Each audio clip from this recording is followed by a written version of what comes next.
গতকাল এক ইন্টারভিউতে অপু বিশ্বাস শবনম বুবলি এবং তার কন্যা সন্তানকে নিয়ে কটূক্তি করেন।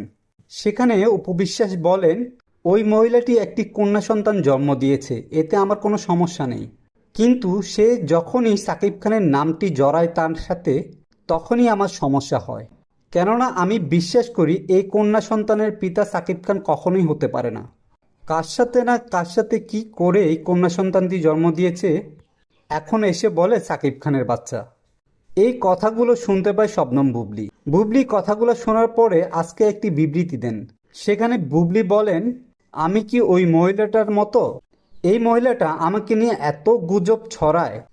সাকিব খান আমার স্বামী, তার সাথে আমার কখনো ডিভোর্স হয়নি, এই কথাটা সবাই জানে। তাহলে আমার কন্যার বাবা সাকিব খান হবে না, এটা বিশ্বাসযোগ্য না।